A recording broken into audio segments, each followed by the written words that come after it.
Hello guys, this is a tournament game between me and the famous aggressive zerg DeViL. The reason I'm showing you this is my special tactics, my quite special opening that varies from the other openings just in a little bit, but ultimately can make a difference. So I start with a 13 gateway close to my nexus, with one hole between gateway and nexus, or between gateway and pylon,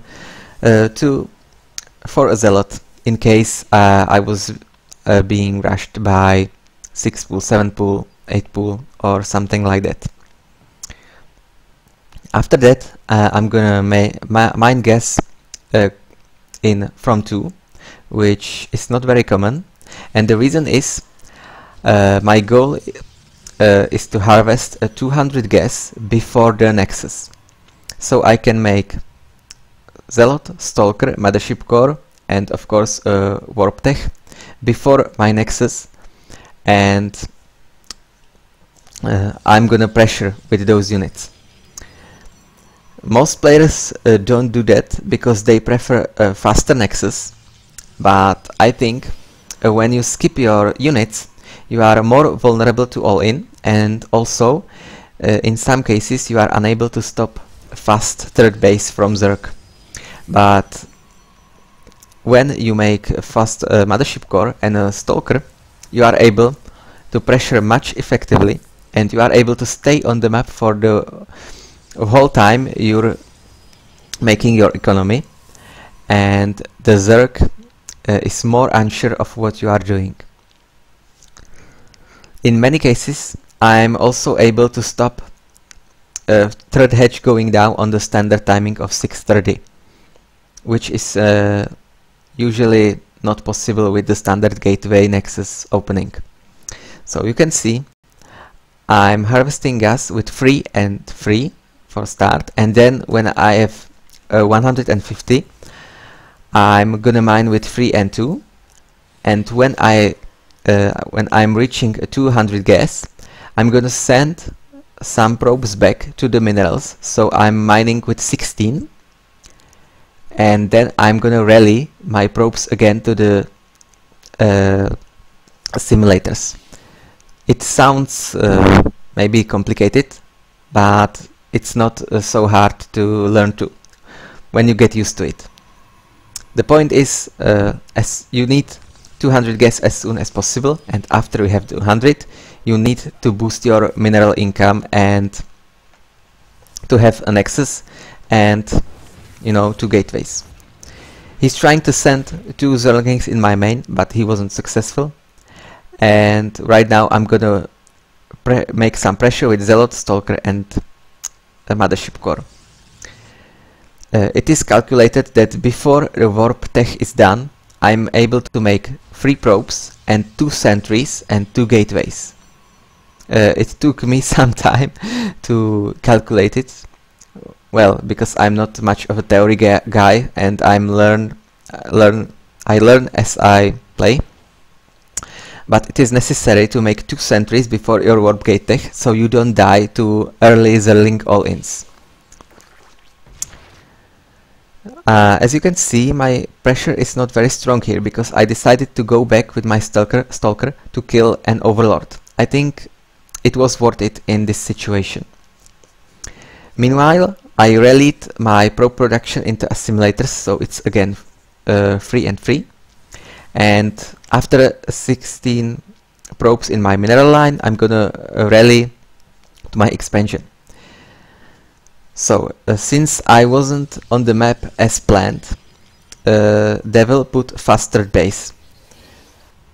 So this is maybe kind of funny because I was saying that I'm able to cancel the third base almost always, but you see the point. You can imagine that if I pressured more, the third base could be cancelled. Also, most of the zergs don't make an early Roche Warren, so you can imagine that with units on the map from the beginning you are able to stop zerg from making third hedge. And also, this is not a 4 gate, this is only 3 gate, so that means zerg is not prepared for a huge pressure and usually underestimates this build.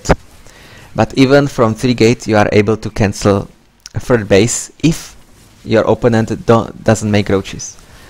You can see that DeViL is good at defending his third expansion because he made the roaches, but when we check the income, he has lower income than me, so there's always a price. We can say that this build either cancels zerg third base or you get you ahead economically.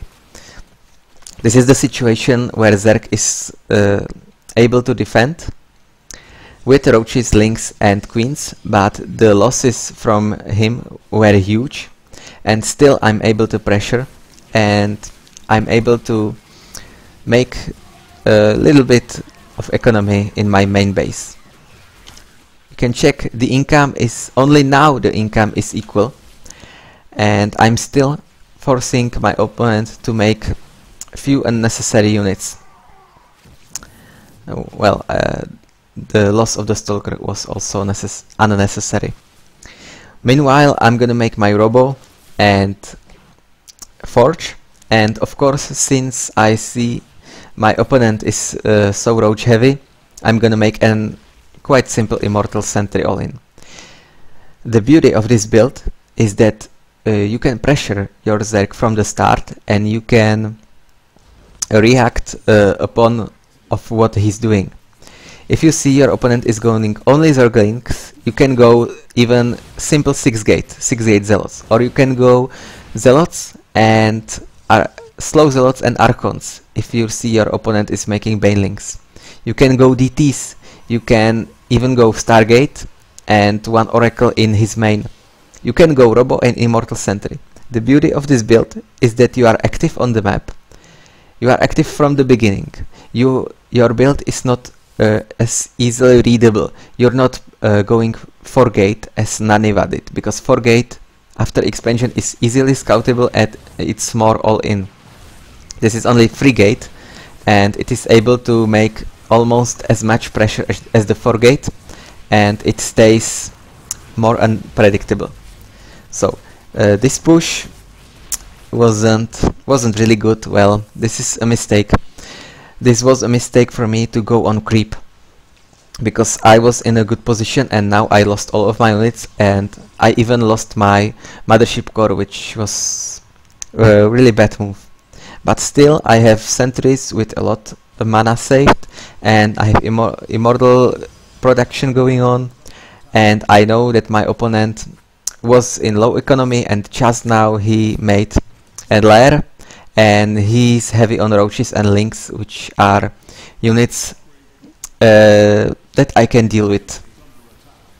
I lost a high energy sentry, another small mistake, but I'm close to be ready to go out. We can check the income. The income is still very good for me. A zerg on less than 50 drones. This is not very good situation. We can see that even though he was successful in every defense and even though he killed a lot of my units, he wasn't able to put his economy up. So I think he would be in better position if he choose to go to Hydras, but instead of this he has chosen 2 evos and Spire, and the Spire won't be there in time because 3 immortals are already there, a huge amount of sentries and few stalkers, and you can see there another mistake from me. I didn't pay attention and I lost, well, I didn't lose as much as I could, so even though I made a mistake, I lost only like 3 sentries, I think only 3. But you can see that the build is good, and the only problem was I didn't watch the screen. Meantime, War Prism is ready, and let's check the income. Now my zerg opponent has good income, but it is too late and he doesn't have the gas to make mutilisks, and I think the Spire wasn't a good choice in this situation. I'm warping some, random units. I just need to watch the screen and not get surrounded from multiple sides. So I get myself in a good position, and Zerg opponent just doesn't have the army to fight straight on. He is gonna decide to let his third base go, and as I'm seeing this, I'm preparing myself for a counter attack. I know that one possibility is a base trade, so I'm gonna put a few cannons up, and I advise you to do the same in every situation where Zerg lets you to destroy his third base. Just don't be greedy and put 3, 4, maybe sometimes, well, let's say 4 cannons in your expansion. It always comes handy. But right now I see this is not a base trade situation, but my opponent just chose to get some time to take up. Of course, I cannot run into his ramp with my units against Hydras, but as soon as I saw a few Hydras, I decided to make a robotics bay. And what I'm doing is quite simple. I'm gonna stay under his base, because I can force field his ramp, and I'm gonna take up to Colossi. The only danger that threatens me now is either Mutalisks in my mineral line, but this is not possible since he just spent his gas into Hydras, or Nidus or drops. I think Nidus is kinda good, but only if he had succeeded to put Nidus in my main. If he just made Nidus elsewhere on the map, I recall into my main and I'll be completely safe. So therefore I think the best thing to do from his side will be drops, and load his army into overlords and start dropping directly over my sentries. But still, when at the moment I would see flying fast overlords, I would recall. So in this situation you have to carefully watch his ramp, and even when you're macroing, and even at the time when you put your third base up and Colossi up, you have to watch the minimap and watch his ramp, because when you get surprised by his units, the game could be over in a few seconds. You can see that I'm baiting his units to go down, and I'm always putting force field wall and killing some few units. So at this point my opponent is becoming a little bit desperate. His supply is quite high, but his units are becoming less and less effective, and he's being mined out on his main. So another attempt to go down by DeViL, another unsuccessful attempt, and you see that he just doesn't have any chance with this. But of course Infestors also quite a good choice, because if he can chain fungal my sentries, he can walk down the ramp. Vipers, also a good choice. He can pull a Colossi and Immortals up. In meantime, I decided to warp in his main, and not only I can scout his tech, but I can also deal a little bit of damage spending only minerals, and you know that in this state of the game I need a gas, not minerals. Right now there is a time I should think about recall, because obviously my opponent has only one chance, and the chance is going all in.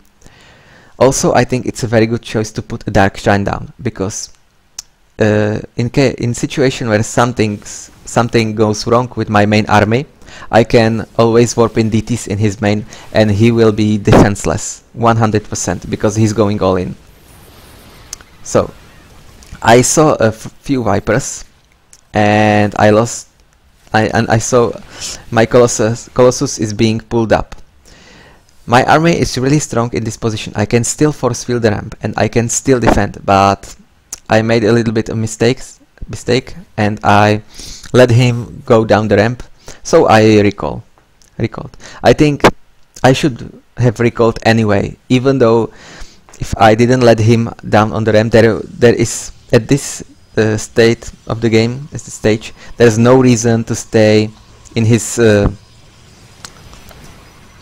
you know, near his natural expansion, because all I need to do now is to defend, and I'm gonna win because I'm on free base.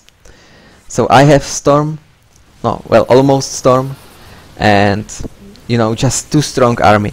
Even though he's pulling my Colossi and another expensive units, the damage output of my army is just too high, and some feedbacks were cast, and this game is just over. So I would say a good opening and successful 2-base all-in, which led into, let's say, safe win. I think it was safe. I didn't risk at any point of the game. All I needed to do is just to hold his ramp for a few minutes, get myself ahead economically, and then recalled and defend his all-in. So that's it. Thanks for watching.